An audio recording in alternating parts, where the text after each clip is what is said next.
Pak Effendi Simbolon panggil Pak Jokowi. Jadi kan simpel aja gitu. Kasusnya Pak Hasto ini ya kan baru berapa bulan ya? Desember ya. Mulai itu kan. Pak Presiden Jokowi sudah lengser. Jelas itu.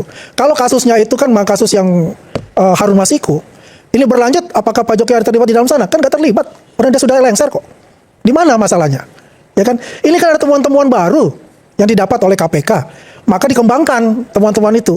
Tidak ada hubungannya dengan Pak Jokowi gitu loh. Kalau semuanya dibalikan semua ke Pak Jokowi, ada nggak bukti yang mengatakan itu? Oke, Anda mau ngomong?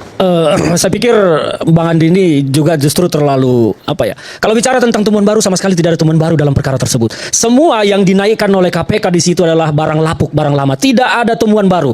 Dan waktu Jokowi masih menjabat presiden, Hasto sudah berkali-kali mengatakan bahwa dirinya ditarget untuk dijadikan pesakitan, dan faktanya terjadi setelah itu. Ini kan Jadi berbicara kalau mengatakan tidak ada setelah lengser, enggak, Anda berarti kurang mengikuti perjalanan perkara ini seperti apa. Ya ini kan bicara ketika sudah berpisah, ya. Siapa yang berpisah? Loh, berpisah, artinya begini, ya kan dalam pilpres itu udah berpisah. Sebelum Ya kan? Pilpres, Hasto itu sudah berkali-kali bicara dirinya ditarget. Yang mengatakan ditarget, tadi kan Anda mengatakan bahwasanya ada orang utusan dari Solo mengatakan itu. Ya kan? Orang itu mengklaim utusan dan Itu datang nggak menemui klaim, Hasto. tapi kan nggak apa, ada buktinya. Itu nggak yang saya klaim sampaikan tadi, bahwa intervensi ini tidak mungkin Jokowi berdiri, hei KPK, saya perintahkan kamu kriminalisasi Hasto. Anda itu jangan giring masyarakat ini beropini ngawur. Semua transaksi begini pasti dilakukan di dalam ruang-ruang tertutup, ruang-ruang gelap. Hanya bisa dibuktikan seperti yang disampaikan Bung Rocky. Berani nggak semua KPK itu jaksa itu? Kita telusuri handphonenya, kita forensik sekarang. Berani nggak mereka? Kita buka aja, Anda barang aja. bilang Kita buka bukan, aja, barang aja. saya tidak akan Nah, berani dijelaskan karena aja Anda kepada jaksa. publik gitu loh. Ya kan, dijelaskan kepada publik. Jangan-jangan sedikit-sedikit itu kan Pak Jokowi yang salah. Apakah semua, Tadi ya, begini, semua Bung. problem-problem yang Bung ada Andi, itu Anda diberikan harus kepada Jokowi. lihat bahwa abolisi dan amnesti ini adalah satu fakta Betul. yang menguatkan Betul. bahwa telah terjadi proses politisasi hukum terhadap dua orang ini terutama. Maka Presiden mengambil kebijaksanaan bahwa ini adalah kebijaksanaan tertinggi untuk membatalkan semua tuntutan-tuntutan perkara dan ponis-ponis yang ada terhadap dua orang ini karena dianggap berasal dari ketidakadilan dan Bang moral Ferdinand, teologi. Bang Ferdinand, Apa? alasan utama dari Pak Presiden memberikan Anda abolisi tidak mendengar dan Mensesnek amnesti? bicara Prasetyo. Prasetyo coba? Mensesnek mengatakan bahwa ini terlalu politis. Makanya diambil kebijakan oleh Pak Presiden. Bang untuk Ferdinand, memberikan ini abolisi tidak ada amnesti. kalah-kalahan, tidak ada menang-menangan. Yang ada adalah rekonsiliasi nasional. Itu yang utama. Itu kalau Anda bicara dikatakan tentang oleh rekonsiliasi, Menteri Kehakiman. kalau Anda bicara oleh Menteri tentang Kehakiman mengatakan rekonsiliasi, alasan utamanya ada adalah pertanyaan utama. alasan utamanya rekonsiliasi nasional. Justru pernyataan Ya. Anda tentang rekonsiliasi itu Jangan menguatkan melihat ke bahwa memang belakang. terjadi Jangan sesuatu melihat ke yang tidak benar belakang. di sini. Saya berikan kesempatan, tapi gini, saya harus fair juga. Ketika menuding Pak Jokowi ada di balik kasus Tom dan Hasto, pertanyaan yang paling mendasar adalah apa sih kepentingan Pak Jokowi terhadap Tom dan Hasto? Itu yang bicara bahwa Pak Jokowi ada di balik sidangnya Tom Hasto, maka harus bisa dibuktikan. Satu, bagaimana kemudian pembuktiannya? Lalu kemudian yang kedua, kalau iya, katakanlah misalnya benar, apa tujuannya sih? Itu yang harus kemudian dibuktikan dan tidak sulit dan tidak mudah, mohon maaf. Seperti tidak mudahnya juga fenomena hari ini ada One Piece yang di offline atau di jalan-jalan kita nggak menemukan, tapi di media sosial banyak. Itu pertanyaan yang luar biasa. Ya. Tapi kita kembali ke sini. Mau singgung-singgung One Piece dikit boleh, silakan. Saya begini. Saya itu. Tadi kita mendengarkan semua teman-teman bicara tentang dasolen, apa yang sebaiknya terjadi. Tapi kita harus juga berbicara apa yang sebenarnya terjadi. Nah, seperti misalnya penentuan pimpinan KPK, nggak mungkin presiden itu dasolen, dan itu harapan. Das apa? Dasolen. Apa itu? Ya, harapan. Harapan, oke. Itu harapan kita. Tapi dasenya pasti nggak begitu, kita paham lah. Nah, terus sama dengan apakah Pak Jokowi tidak ikut cawe-cawe atau presiden juga kalau yang berkuasa tidak ikut cawe-cawe? Dasolenya ya, kita harapkan demikian. Tapi dasenya sangat susah. Faktanya susah. Faktanya susah. Faktanya sangat susah. Saya ini pelaku sejarah lah. Saya penseleksi hampir 10.000 direksi dan komisaris BUMN. Desainya sangat berat dengan dasolet. Kalau menyatakan tidak intervensi, enggak, pasti ada. Cuma caranya macam-macam. Presiden ini. Bisa sampai sana. Bisa sampai sana. Nggak, pertanyaan saya tadi, kalau seandainya katakanlah diakini Presiden Jokowi berada di balik sidang Tom dan Hasto, apa tujuannya? Cuma balas dendam, murah sekali gitu loh. Saya begini. Ini kan begini. Dua terdakwa di dalam ruang persidangan menyatakan itu bahwa ada intervensi.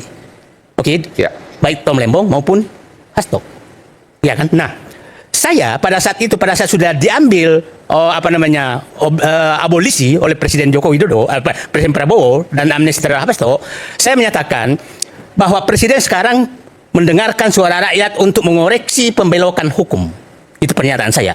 Oleh kekuasaan. Presiden Prabowo mengoreksi hukum. Pembelokan hukum oleh kekuasaan. Oke? Dan saya menyatakan, supaya Bang Saur jangan terlalu jauh belok, saya menyatakan, hakim jaksa berhentilah menerima pesanan. Karena akan dikoreksi oleh Presiden. Ya kan? Nah, koreksi ini saya tuh begini, kalau Bapak tahu, saya koreksi ini sebenarnya memang saya harapkan karena sangat berbahaya keputusan hakim ini. Jadi jangan, coba saya katakan tadi, coba ini, bayangkan kalau kerjasama dengan swasta dianggap melanggar hukum. Apapun bisa dipenjara. Apapun bisa dipenjara. Jadi menurut saya hormat dengan Pak Prabowo menyelamatkan negeri ini dari kekuasaan penafsiran hukum oleh orang hukum yang selalu merasa paling benar. Hanya dengan karena proses ini sesuai prosedur, tapi pembelokannya di dalam ruang sidang sangat-sangat nyata.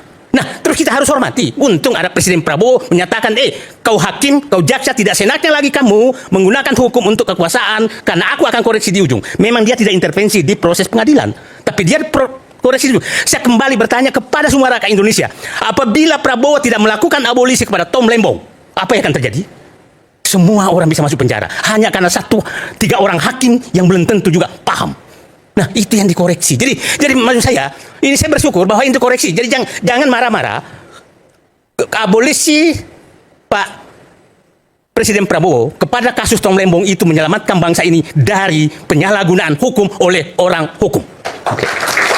Ya, pertanyaannya ketika kemudian ini dikoreksi kan berarti sebelumnya salah. Itu asumsinya kan? Ini logika. Ya. Sebelumnya salah itu artinya ada paksaan dan pesanan. Ya. Katakan tadi sebutkan pesanannya Pak Jokowi tadi sebutkan Solo oleh Bung Said Didu. Nah, yang ingin kita dalami, kalau memang seperti itu, apa kepentingan Pak Jokowi terhadap Tom dan Hasto? Saya belum menyatakan. Saya tidak bisa apa kepentingannya. Bisa saja menunjukkan, aku masih berkuasa loh. Oke. Bisa. Gitu loh. Kak, coba saya akan menjawab Bang Said ini. Jadi menurut saya apa kepentingan Pak Jokowi mencawe-cawe urusan hukum itu? Itu pertanyaan saya. Satu kan, enggak, ini juga satu pertanyaan saya sangat yang menggelitik buat saya itu. Karena nggak ada fungsinya. Dia kan cuma mengatakan bahwa saya ada presiden, ya, memberikan semacam instruksi untuk impor. Tapi teknisnya kan itu adalah di kementerian. Tidak ada hubungannya bahwa Jokowi itu harus memaksa kamu harus impor. Kan begitu. Tapi kalau dari tadi bicaranya abolisi tadi itu, ya kita lihat gini lagi lah. Maksud dan tujuan baik dari Pak Presiden Prabowo ini jangan dikaitkan lah dengan Pak Jokowi. Oke, kita sebut sama itu. Itu pertanyaan yang harus jawab yang tadi. Apa kepentingan Pak Jokowi di sini? Ya, terima kasih Bang Aiman. Kalau terkait dengan kasus Lembong saya tidak bisa bicara kepentingan apa Jokowi, tapi terkait PD Perjuangan saya bisa bicara karena Jokowi ingin merusak PD Perjuangan. Pertama, ketika Bung Andi Wijayanto juga bertemu dengan Jokowi, Jokowi menyampaikan ke dia sebagaimana yang disampaikan Andi Wijayanto. Hebat kalian kalau bisa kalahkan saya. Itu yang disampaikan oleh Jokowi kepada Andi Wijayanto. Maka tentu Jokowi setelah berseberangan politik dengan PD Perjuangan yang tidak mengakomodir hasrat-hasrat gila kekuasaan Jokowi dan dia menyeberang, meninggalkan PD Perjuangan yang kami sebut dengan pengkhianatan. Jokowi kemudian melakukan aksi-aksi tertentu yang tidak bisa kita radar kasat mata. Dan salah satu apa yang dilakukan? Sekjen PD Perjuangan itu adalah titik sentrifugal yang sangat kuat di PD Perjuangan. Maka siapa yang bermasalah di sini yang bisa merusak nama PD Perjuangan? Dicarilah itu. Dan Bung Hasto adalah sosok yang sangat kuat di internal PD Perjuangan dan itulah yang diganggu. Dan kegangguan itu sudah terjadi sejak masa kampanye terus-menerus. Meskipun setelah masa kampanye kemudian Desember Hasto ditetapkan sebagai tersangka, tetapi rangkaian perusakan itu sudah dilakukan. Meskipun itu tidak bisa kita buktikan secara kasat mata. Karena banyak yang terjadi yang tidak bisa kita buktikan. Jadi kalau bicara hukum, buktikan fakta, buktikan fakta. Apa yang bisa dibuktikan dengan fakta kalau semua dilakukan adalah kejahatan yang direkayasa tertutup? Saya harus menyatakan bahwa peristiwa kriminalisasi terhadap Hasto adalah upaya dari kekuatan yang berkuasa saat itu. Meskipun tidak bisa kasat mata kita buktikan untuk mengganggu dan merusak PD Perjuangan yang telah berseberangan politik dengan Jokowi dan tidak mengakomodir kepentingan Jokowi, hasrat-hasrat kekuasaannya yang memang ditolak oleh PD Perjuangan, termasuk tentang 3 periode, termasuk tentang lain-lain lah, banyak semua. Kita semua sudah tahu di tengah publik. Ya, Bung Aiman, apa yang dikatakan Bung Ferdinand itu kan versinya dia. Artinya ya wajiblah dia untuk membela partainya ya. Ya sama seperti Anda wajib membela Nah, Jokowi. karena kenyataannya kan begini, ini kan diawali karena ada perbedaan pendapat mengenai Pilpres. Tapi kan Anda tidak melihat bagaimana bulan madunya dengan Pak Jokowi sebelum-sebelumnya. Seperti apa? Ya, karena Pak waktu itu Jokowi belum adalah belum- petugas partai. Ya. Ya. Waktu itu Jokowi masih Apakah lurus. kebijakan-kebijakan beliau semuanya ada dari beliau? Ya enggak juga. Partai itu sangat berperanan penting di situ. Luar biasa. Kaki beliau itu diikat di situ. Anda kan melihatnya yang sekarang kemarin terjadi masalah perbedaan Pilpres itu. Biar bagaimanapun kebijakan-kebijakan yang dilakukan oleh Pak Jokowi itu terlibat pula PDIP pada saat itu. Tapi tidak terlibat dalam soal Sebentar, saya belum selesai. Tunggu dulu, saya nggak potong tadi.